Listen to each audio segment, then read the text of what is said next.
Hey, what's up? It's your girl D-Ski. I'm gonna share something with y'all that I wrote a couple months ago, and it's called Reflections. Everyone who ain't your friend, who says they're your friend, ain't your friend. Follow me. Everyone who's your friend ain't your friend. Didn't your parents always used to say that, and you wondered what they were talking about? In my past, when drama occurred, I tend to be the one thrown in things. Even things I had no knowledge about, I was implicated in some kind of way.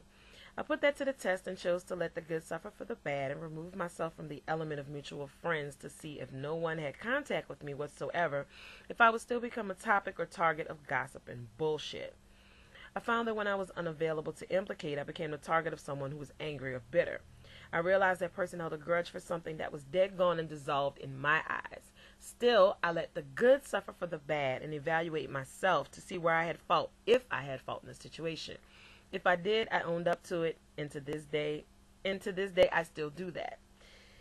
If I didn't, it's my duty to defend myself. If you feel that you have to lie to hide your involvement in a situation, then you're going to have to continue to lie to keep the first one going.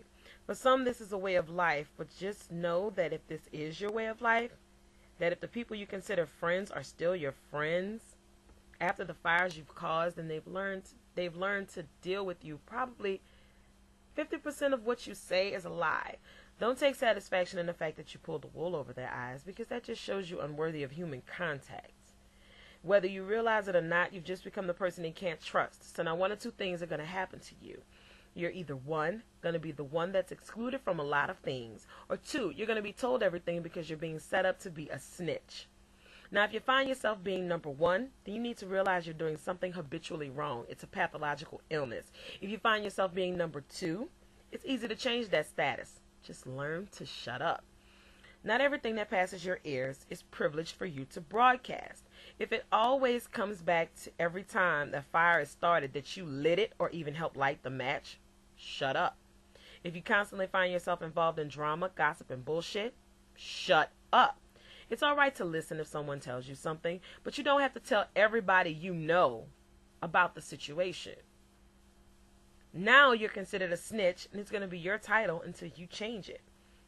Because I used to be called a drama queen by a dear friend of mine, and it wasn't that I was a drama queen. I was the one who listened to everyone and talked exclusively to that person before anyone else who was brought in came to me about it.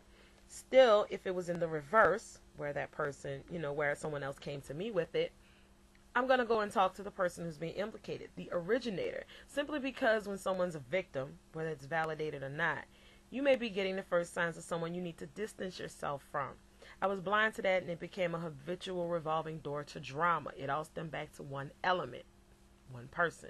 So I deleted that element, but still, that element was magnetized to me and could not resist slander or bringing me up in unnecessary bullshit when they heard about me, all due to a grudge. That's why, in closing, I say this. Sometimes you have to keep your doors closed. If it's not what someone is told, it's sometimes what they see on their own. If something personal that goes on in your life comes out about you, then you shouldn't have to wonder who put it out there, because only a few people should even be involved because you know who you told or who saw it. If it gets out, it should be easy to decipher who the rat was.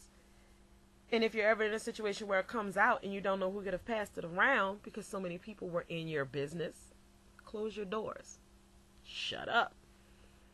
Everybody who's your friend ain't your friend. Even if they say you're your friend, they're your friend. Some people don't know the meaning of the word, and I was a victim of that, and I'm also guilty of it. I'm still trying to break that cycle. Now, some people are at a distance and some are closer. Others are in between. Everyone cannot be privileged with the same information in your life, because some people are simply power hungry. All that to say this. If you are ever put in a situation where something about you got out, a situation that happened with you got out in the open, and someone found out about it that wasn't there, that you didn't tell about it, it should be easy for you to backtrack who told it to that person, because you should know who you said something to about it or who was there to witness it. Plain and simple. Especially if it's something that happened in your house. If it's something that happened in your house, in your four walls, and it got out to someone that wasn't there, that you don't talk to, that you don't speak to, then it should be real easy for you to figure out, backtrack. Who do I know that talks to this person?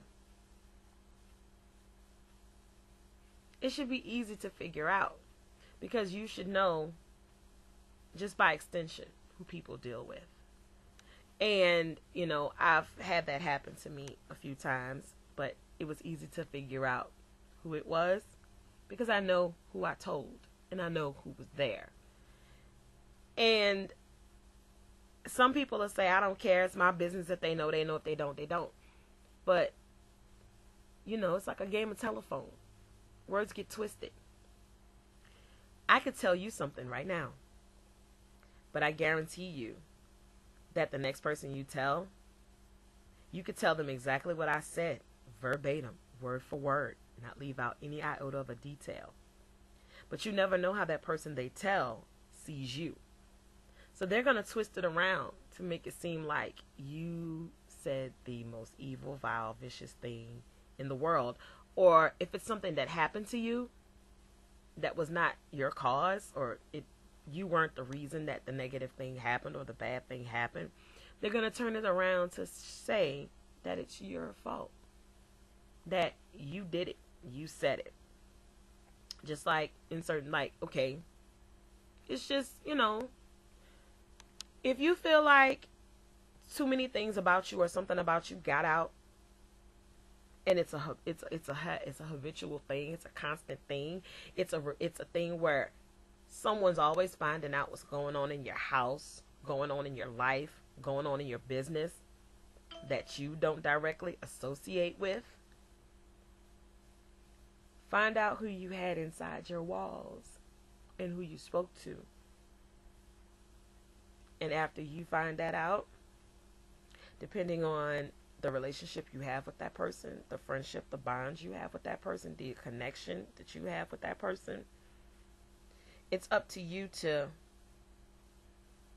go to that person and be outright honest and say, you went and you told so-and-so what happened. I'm not mad about that, but they twisted my words, and for that, I can't trust you anymore. So you handle it accordingly. But all in all, I say that to say this because I have like 2 minutes left.